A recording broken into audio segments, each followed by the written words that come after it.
ምን ሆነልሽ? ከየት መጣችሁ? ከዚህ ከአዲስ አበባ ነው የመጣን። ከአራት ጭንገፋ በኋላ ከስንት? ከአራት ጭንገፋ። ማን ነው ስምሽ? ፀሐይ። ከአራት ጭንገፋ በኋላ ምን ሆነ? አንድ ለአንድ ነበረ 2016 ዳር ላይ ነው የመጣሁት። ከመጣ በኋላ እሱ እዚህ ነበረና ጸለየልኝ። አንቺ ችግር የለብሽም መንፈስ ነው እንጂ ያለኝ። ከዛ ሁለት ጊዜ ወደኩ። ከዛ መንፈሱ ወደቀ። አንቺ በቃኝ እስከምትይ ድረስ መውለድ ትችያለሽ አለኝ።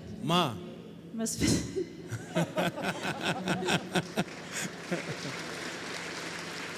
መቼ ነው ተጸለየልሽ? 2016 ያለፈው አመት ማለት ምን መካኖች ፕሮግራም ላይ ነው ጉባኤ ላይ? አንድ ለአንድ እዚህ በጸሎት ቅዳሜ ላይ ቅዳሜ አንድ ለአንድ ፕሮግራም መንፈሱ ጮሆ ወጣና ከዛ በኋላ ሰላም ሆንኩኝ። ከዛ ወደ ሕክምና ሲሄድም ከዚህም በፊት የደም መርጋት ነበረብሽ ምናምን አሉኝ። እስከ ውጪ ራሱ ደም ተልኮ ነበረ። ከዛ በኋላ ምንም ነገር አልነበረብኝ። ከሁለት ወር በኋላ አረገዝኩት። ልጅ ወለድኩት። ስንቴ ነው ጨነገፈው? 4 የስንት ወር? 1 ወር ከ15 ቀን። ከዚህ አልፍም። ከአንድ ወር ከ15 ቀን በኋላ አልፍም። ከዛ አልፍም። 4 ጊዜ ሞተ። በአንድ አመት ላይ 4 ጊዜ። ምን ብዬ ትንቢት ተናገርኩኝ? በቃኝ እስከምትይ ድረስ ትወልጃለሽ አልከኝ። አታጨበጭቡም? እዚህ ቤት እጃችሁን ሲከፍ አድርጉና ያድናል ይታደጋል በሉ። ያድናል ይታደጋል በሉ። የኔ ነገር አምልጧል በሉ። በትዳር ዓለም ስንት አመት ቆያችሁ? ከ2013 ጀምረን ነው። 13 3 አመታችሁ ነው ማለት? አራት አመት። ወንድ ሴት ወለድሽ? ሴት። ማን አልሻት? ሰጠዋት። ለምን? አይ አንተ ሰይምልኝ። አራ እጃችሁ ከፍ አድርጉና ኢየሱስ በሏል። ዛሬ ከሆነ ሰው ቤት ጭንገፋ ይሰበራል። አንገት ያስደፋሽ ነገር ይሰበራል። ለአራት አመት ምንም ልጅ የለም? ምንም የለኝም። እቺ የመጀመሪያው ሴት ናት። በቃኝ እስክትይ ድረስ ውለጂ አልከኝ። ይሄንን ትንቢት ነው የተናገረው። ምን አለ ቤተሰብ? ማለት ቤተሰብ ብዙ መሄን እንትን አይልም። የውጭ ነው። ውጭ ብዙ ስም ተሰጥቶኛል። ብዙ ጊዜ አልቅሻለሁ። ውስጤ ማንም አያውቅም። ሰው ግን ብዙ ስም ሰጥቶኛል። ሁሌ ያለቀስኩ ነው። እሷ አትወልድም፣ ልጅም አትወልድም፣ ልጅም አትፈልግም። እዛ ብላ ነው እንዲህ የምትሆነው ይሉኛል። ብዙ ስም ሰጥቶኛል። መውለድ አትፈልግም ብላ ነው እንጂ ሳትፈልግ ቀርታ አይደለም እያሉኝ በቃ ብዙም ጊዜ አልቅሻለሁ። ለሰው ግን አልነግርም። ምንድነው የምትችይው ቋንቋ? ኦሮምኛ። እስኪ በኦሮምኛ ስምሽን የሆነልሽን ነገር ንገሪንና መስክሪ።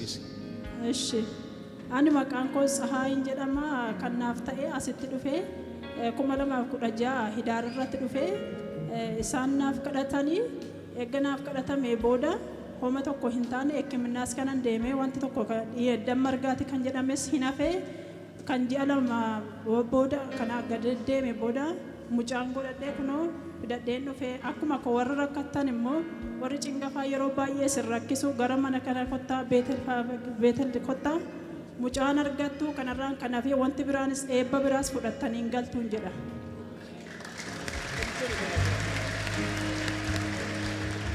ቤቴል የጸሎት ሴንተር ኑ ባያቻ እዛን ቀን ብዙ ተአምር አልሆነም? አንቺ እያለሽ በጣም ሆኖልኛል። ብዙ ሰው ተፈወሰ ሲፈታ ነበር።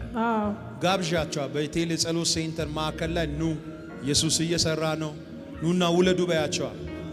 ኮታ መና ቤቴል ፋጌ ሁንዱም ትዩስኒፍ ታati harka guuttatanii galtu harka duwwaa kan taatan bara dheeraadhaaf kan boossanii bara dheeraadhaaf gaafii kan dhabdan gaafii keessaniif deebii argattuuti. Kotta waaqayyo waan hundumaarra caalaa ቤቴል ፋጌ waan hundumaatu jira. harki waaqayyo guutuudhaan isiniin jedha. አጨብጩ። ምን ትላለህ አንተ? ሚልኪያስ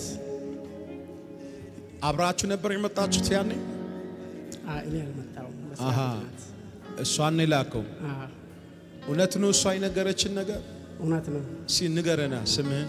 ማለት እኛ በትዳር ከቆየን ከ2013 ጀምረን በትዳር አብረን ያለ ነው።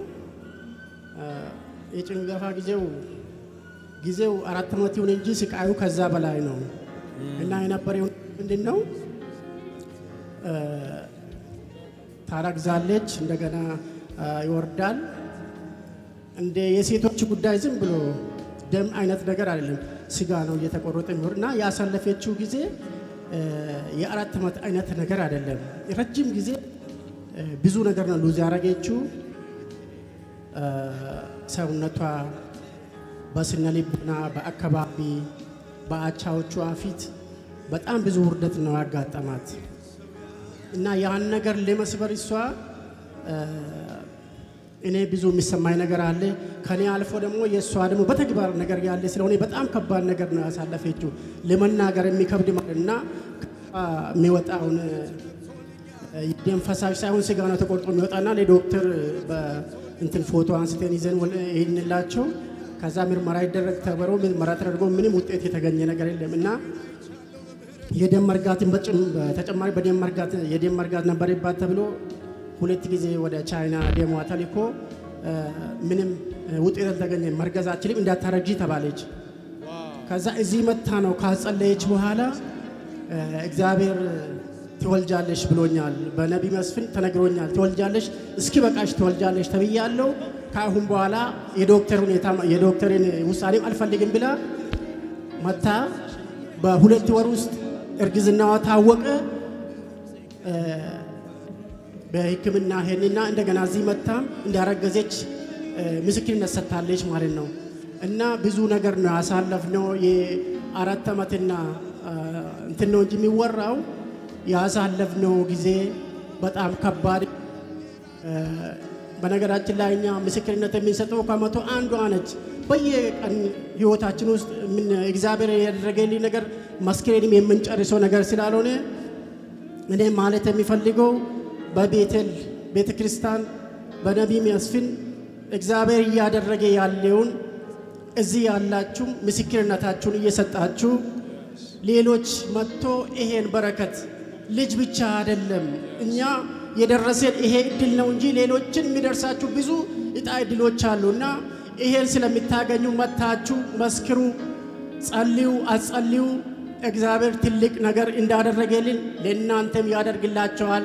ስለዚህ አመስግኑልኝ እግዚአብሔርን። ውለታ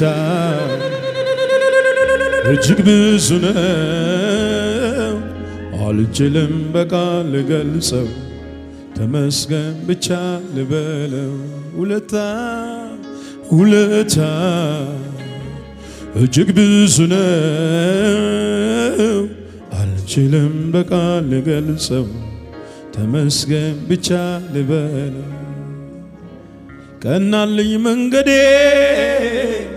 የሚያዋጣውን ይዤ እሱ አማረልኝ በዚህ በወዳጄ ክብርን ሳላስበው መጣ ወደ ቤቴ ተደላድያለሁ አርፌ ባባቴ አለፈ እንደ ዋዛ ተረሳ ያ ሁሉ መከራ ኢየሱስ ቤቴ ስገባ ኢየሱስ ቤቴ ስገባ ኢየሱስ ቤቴ ስገባ ወዳጄ ቤት ኢየሱስ ቤቴ ስገባ ኢየሱስ ቤቴ ስገባ ኢየሱስ ቤቴ ስገባ ወዳጄ እጆቻችሁን ከፍ አድርጉና ምናገረው አለኝ ከተደረገልኝ ቸር ነው የኔ አባ ዛሬ ላይ ያቆመኝ አንደበቴ ልክፈት ላውራው ልመስክር ከኢየሱስ ሌላ አላውቅም ክብር አለፈ እንደ ዋዛ ተረሳ ያ ሁሉ መከራ ኢየሱስ ቤቴ ስገባ ኢየሱስ ቤቴ ስገባ ኢየሱስ ቤቴ እጆቻችሁን ከፍ አድርጉና እስቲ የኔማ ሰላም የኔማ ደስታ የኔማ ሰላም የኔማ ደስታ ከዚህ ዓለም አይደለም በመንፈሱ ነው በወርቅም በብርም የማይገዛው በወንጌል ሞኝነት በአመንኩት ቃል ሰላሙ ከሆዴ ይፍለቀለቅ። በጭብጨባ እስቲ አገዘኝ አገዘኝ አገዘኝ አገዘኝ አገዘኝ አገዘኝ አገዘኝ አገዘኝ አነሳኝ አነሳኝ አነሳኝ አነሳኝ አገዘኝ አገዘኝ አገዘኝ አገዘኝ። ምን ትላለህ? ቻይና ሁለቴ ምርመራ ሄደ። ቻይና ምርመራው መውለድ አትችልም እንዳታስብ አለ። እዚህ ቤቴል የጸሎት ማዕከል አንድ ለአንድ ቅዳሜ ሁሌ የሚደረገው ላይ ስንት ሚሊዮን ብር ከፈላችሁ ልጅ ለማግኘት? እዚህ ቤት ብዙ ሚሊዮን ነው የከፈላችሁት እዚህ ቤት እሷን ለማግኘት? አይደለም አይደለም፣ እንደ ተባለ አይደለም። ምን ትላለህ? ሲያው መውለድ ለማይችሉ ጭንገፋው ስላሉ ማለት የሚፈልገው ምንድነው? በጌታም ያሉ በተለያዩ በሌላ ሃይማኖትም ያሉ በኦርቶዶክስም በሙስሊምም በዋቄፈታም ቢሆኑ ጉዳዩ የእምነት እንጂ የሃይማኖት ስላልሆነ መታችሁ ወላ ሃይማኖታችሁንም ሳትቀይሩ የጌታን ድንቅ ስራ ግን ኢየሱስ ክርስቶስ በነቢይ መስፍን ውስጥ አድርጎ የሚሰራው ስራ ደስታ፣ ብልጽግና፣ ልጅ ተካፋይ መሆን ትችላላችሁ። ስለዚህ የትኛውን ቦታ ያላችሁ በዓለም ዙሪያ በኢትዮጵያ በሌሎች ዓለም ያላችሁ ሰዎች የዚህን ደስታ ተካፋይ ለመሆን ምንም የሃይማኖት ምርጫ ሳያስፈልግ በእምነታችሁ ብቻ የፈለጋችሁትን ማግኘት ስለምትችሉ መታችሁ አንድ ለአንድ ጸሎት በወር አንድ እዚህ በነቢይ መስፍን ጋር ስላለ መታችሁ ያለምንም መጨናነቅና ችግር አንድ ለአንድ ከሱ ጋር ተገናኝታችሁ እየጸለያችሁ ያሰባችሁት በእምነታችሁ ልክ ስለሚከናወንላችሁ መታችሁ እንድትጸልዩ ጥሬን አቀርባለሁ። አመሰግናለሁ። አጨብጩ ለጌታ ለኢየሱስ። ቆንጆ ልጅ ይስጣችሁ። ስሟን ላወጣ ነው። ስሟን ላወጣ ነው። በጣም የሚገርም አያችሁ። ከእግዚአብሔር የምንቀበለው ስጦታ ሁሌ ቆንጆ ነው። ስሟን የክብር ብያታለሁ። የላፋሳኮባ እግዚአብሔር ሆይ የክብር ባንተ ቤት ትተከል፣ ዘራው የጠላት እንደጅ ይውረስ። እግዚአብሔር በዚህ ቲቪ እዚህ ቤት ያላችሁ ቀኝ እጃችሁን ስጡኝ። ከአራት ጭንገፋ በኋላ ቤቴል የጸሎት ማዕከል ላይ ተጸልዮላት ከአጋንንት እስራት ተፈታ። ቻይናም ተኪዶ ከአንድም ሁለቴ መፍትሄ ታቶ እዚህ ቤት ቤተፋጌ የፍሬ ቤት፣ የመፈታት ቤት፣ የክብር ቤት ከሰው አይምሮ በላይ ያለውን ነገር የሚያደርግ እግዚአብሔር እንዲህ ይላቸዋል፣ ከዘራችሁ ከደጃፋችሁ ላይ ጭንገፋ ተሰበረ። ልጅ የሌላችሁ መንታ ውለዱ። በመካንነት ውስጥ ያላችሁ በልጅ ተባረኩ። እግዚአብሔር ፊቱን ያብራላችሁ፣ ይራራላችሁ። የክብር በእግዚአብሔር ቤት ትተከል።